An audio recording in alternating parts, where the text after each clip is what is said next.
Fools. Huh. He didn't shoot. Consequences. A headshot is a special kind of achievement, and we don't just limit them to the pleasures of video games. That's right, they're treasured across all forms of fictional media, so today we're giving you the top 20 mass headshots across films and TV.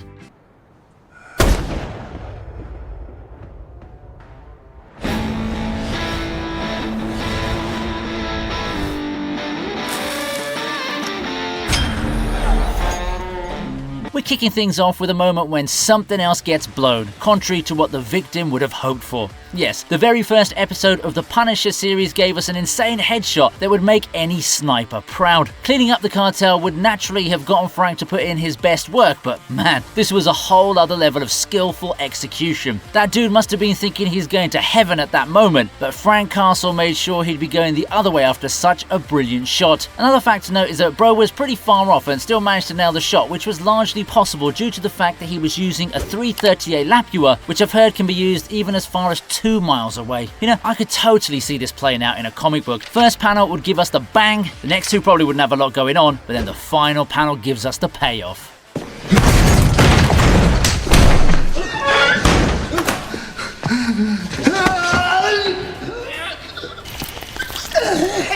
You believe that? Get a room, you dirty. You're shooting ironwork.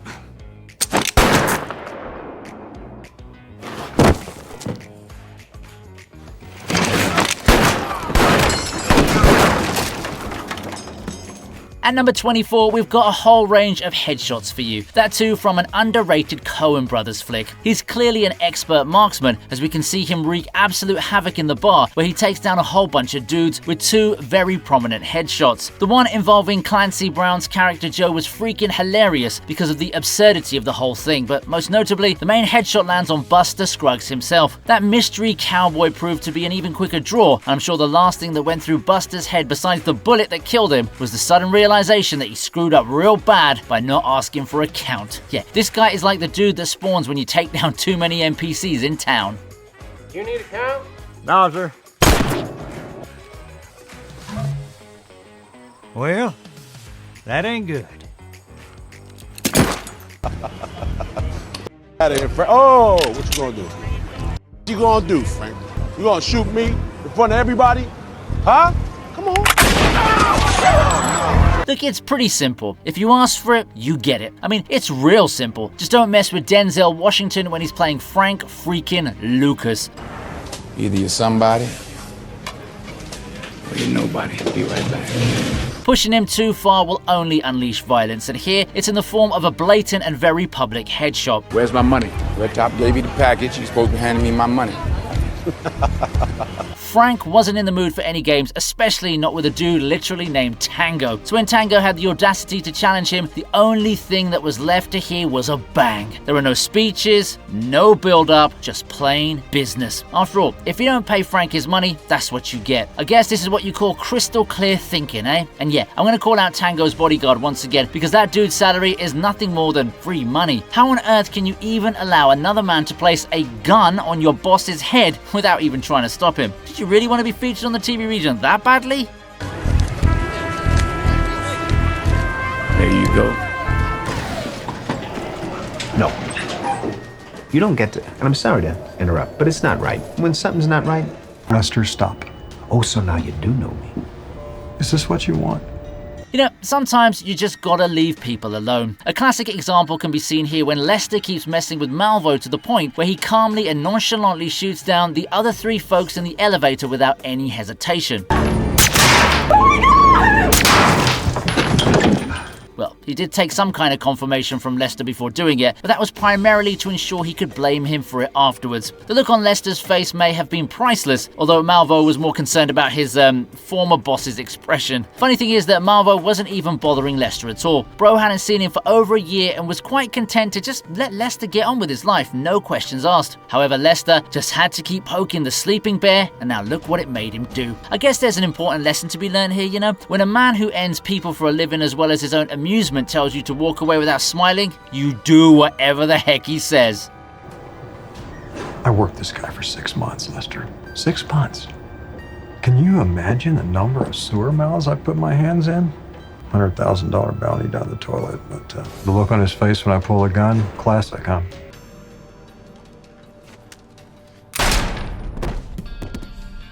That using this makes me a weak man, and without question it does. But I am alive, and you are dead. At number 21, we have a bizarre way to win a karate match. I mean, even Ip Man would have probably shunned Casey away despite his own savage treatment of karate black belts. Anyway, this headshot is a bit too entertaining because not only was it a satisfying moment, it was also an abrupt one. This moment really caught me by surprise and is one of the best anti-climax sequences I've ever seen in a film. I didn't play by the rules, but there never were any rules. Everything builds to this moment, especially because of all the horrific acts that Sensei has committed up to this point. After Casey challenges him, you think you're just going to witness a cool martial arts fight, but then, out of nowhere, bro just pulls out a gun and takes Sensei down the good old American way. I was also surprised by Casey's accuracy because he hadn't really shown any kind of competence in anything throughout the movie. But yeah, I suppose bullets beat punches every single time, unless you're Saitama. I defeated him in unarmed combat to the death. In the tradition of our Grand Master, I punched a hole through his head with my index finger. It was a move that only Grand Master knew, but now I know it too. How about another joke, Murray? No, I think we've had enough of your jokes. Police, I'm telling you what you get! Call the police. You get what you deserve! It's time for another gotcha moment, and this time we've got Arthur Fleck doing the honors. This is from the Joker movie that's actually good, because as much as I wanted to like folie à deux, I just couldn't lie to myself. Anyway, here the Joker's doing his speech in front of Murray and things go dark real quick. It's been a rough few weeks, Murray. Ever since I killed those 3 Wall Street guys. You're serious, aren't you? You're telling us you killed those 3 young men on the subway? But it doesn't end the way Arthur misled us to believe earlier. See, the audience was probably expecting him to land the shot on himself because of the rehearsal he did before the show. However, as his argument with Murray grew more intense, I suppose he changed his mind at the very last second and caught us by surprise when he landed a clean shot right in the head, thus giving us the trigger that kicked off the grand finale of the film. Maybe Murray should have been more like Jimmy Fallon and just fake laugh like a maniac when Joker spoke about ending those 3 Wall Street guys. Maybe the punchline was so out of pocket that it blew Murray's mind.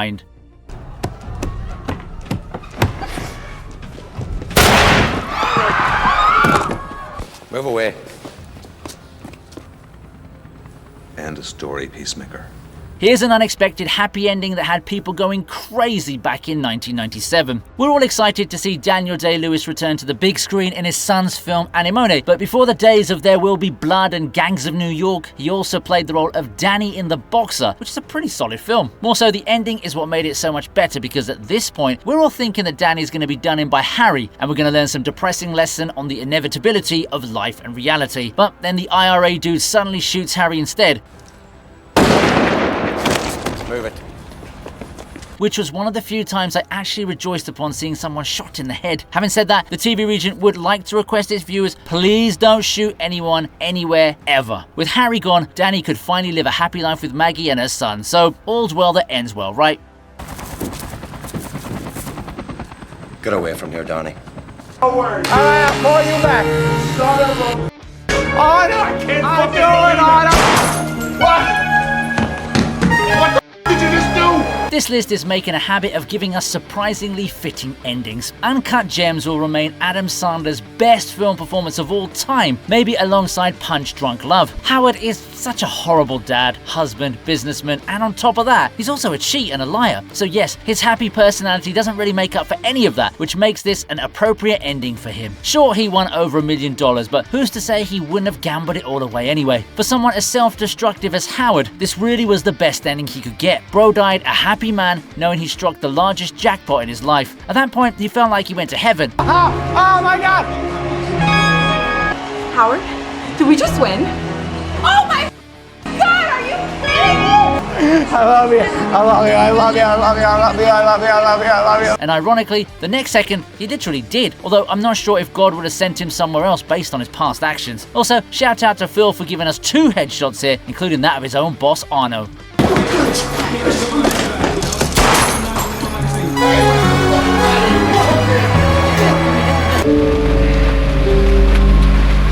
I refuse to be a victim.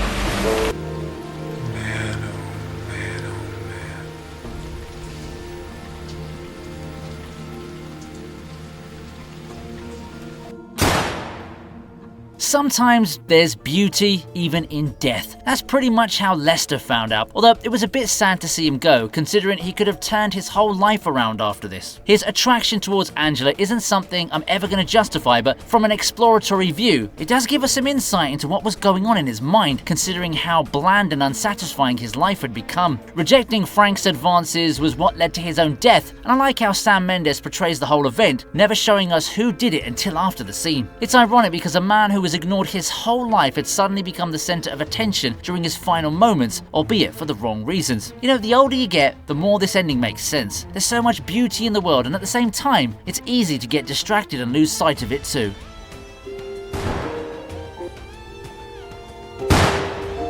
I guess I could be pretty pissed off about what happened to me. But it's hard to stay mad when there's so much beauty in the world. Maybe the Jack of Diamonds was expecting to get double-crossed. Suddenly, from out of every grave. And number 14 is a rather bizarre tale, but I guess it fits with the vibe of Seven Psychopaths, doesn't it? Billy is having a hard time coming up with the ending of his story, so he comes up with all kinds of weird storylines. It's Kaya. She's come to say sorry to you. Kaya! Stay back! Too late, she's mown down. But that one that got me the most was when he mentions a sequence where we see Charlie getting struck by an arrow. Evidently that's not enough, so his attacker pulls out a freaking shotgun and boom! That's not enough, she pulls out a shotgun! It's over the top and ridiculous that you could even see Colin Farrell's concern evidently visible on his face as the stories went on, almost as if he had no idea the script was going to turn out that way. Having said that, everyone in this scene plays their part to perfection, especially Sam Rockwell, who's so animated as Billy that we almost feel as if he actually wrote the scene himself. Pieces for queers. And now you're gonna die. I'm not sure which key it is.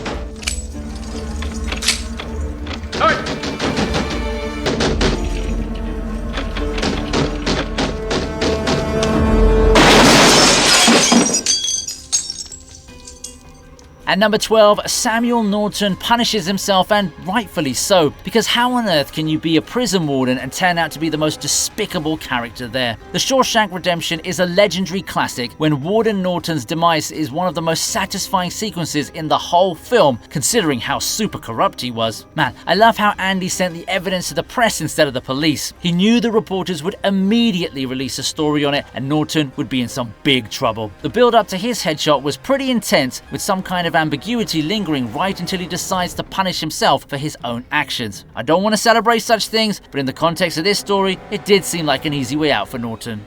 I like to think the last thing that went through his head, other than that bullet, was to wonder how the hell Andy Dufresne ever got the best of him.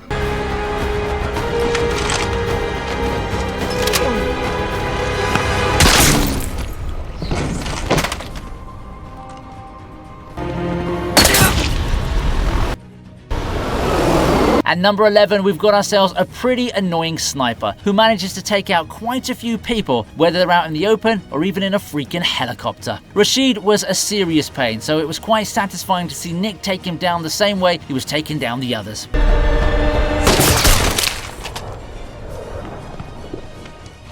Yeah, it so happens that she's the star of this sequence of scenes because Tyler's already incapacitated after all the stress he's had to go through in the film. Oh yeah, I also want to mention the scene where Nick shoots Asif in the washroom because that really felt liberating. And with all that in mind, I can't wait for Extraction 3 whenever the heck it releases on Netflix.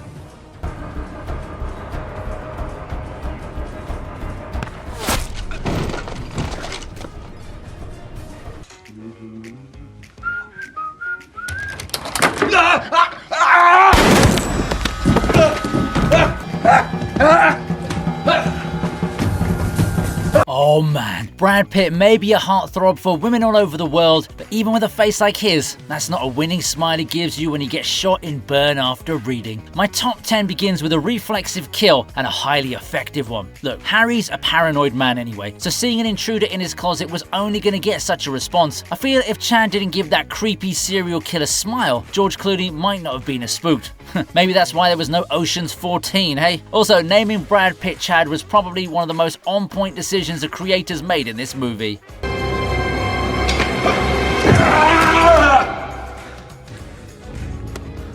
Oh my.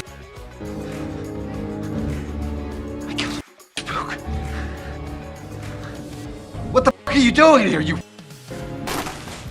And being another underappreciated Scorsese classic. Costigan getting shot by Barrigan was not on anyone's bingo card, and Brown just felt like collateral damage. However, Colin figured it would be best to get rid of Barrigan and frame him as the mole, which was a genius move and also completed a hat-trick of headshots.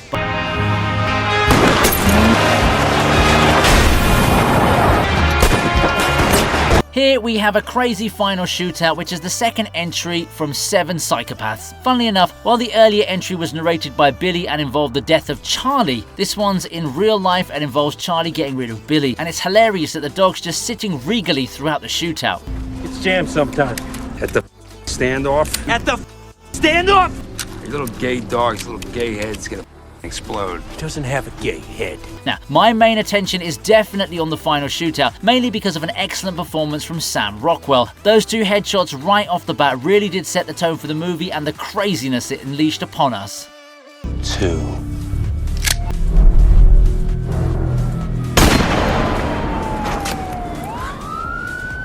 Throw down your weapon! Hold on, Jimmy, let me see those hands right now! I surrender!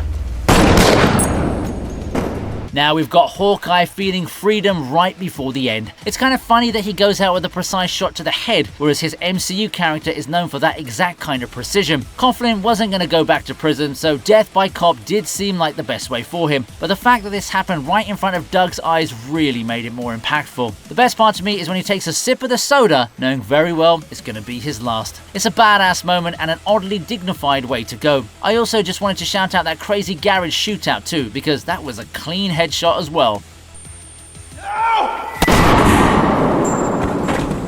They're 300 US. I told you how much they cost. Well, I don't have 300 US. They're 300. You don't have 300, go off. Man, don't you know you should never mess with dogs? Like, haven't you seen John Wick? Eric is like a priest compared to that guy. Anyway, the moment that dwarf threw a rock at those poor doggos, he was as good as dead. Of course, Eric couldn't be so careless, which was why he carefully laid out the murder. It was a pretty interesting way to let out his rage, and man, the mess he left behind was pretty considerable. I like how he maintained the flow of the conversation to make sure his victim had no idea of what was to come, and in a way, this could have been called self-sabotage. I mean, he could have showed Eric the weapons unloaded too, right? What you doing with this car? It's my brother's car. Where's your brother? Where's your brother? Where is he? Step out of that car, please, sir. What is that? I need you to step out of that car, sir.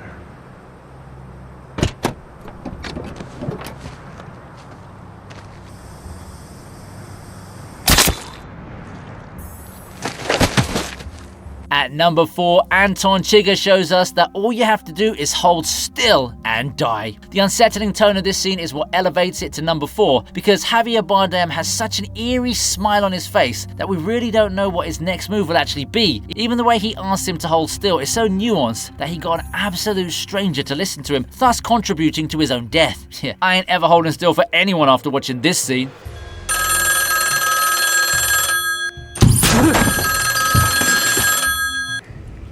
Better. Now I see your ugly face.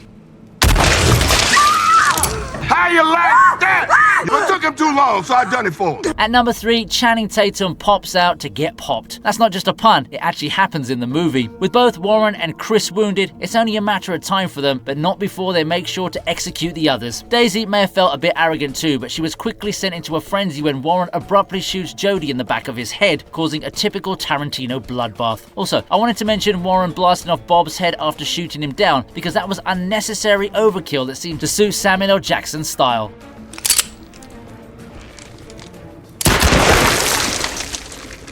Four measly bullets, and there goes Senor Bob.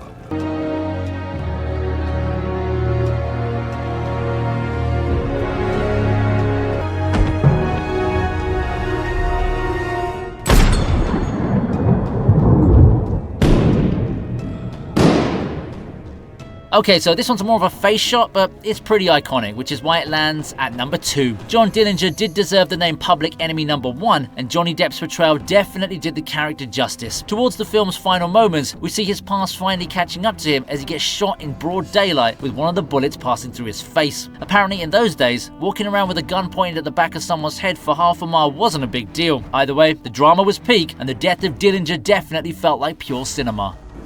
And what I think he said was this. He said, "Tell Billy for me. Bye-bye, Blackbird."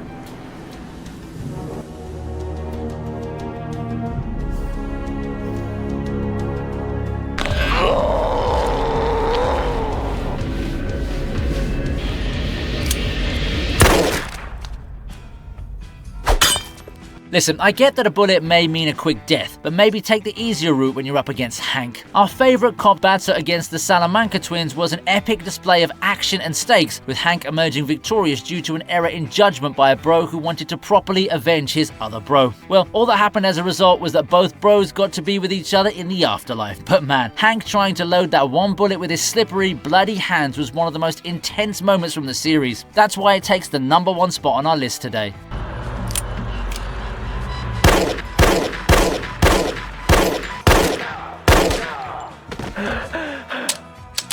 Hope you liked the video. Please subscribe to the TV Regent, and here's another video that I know you're going to enjoy.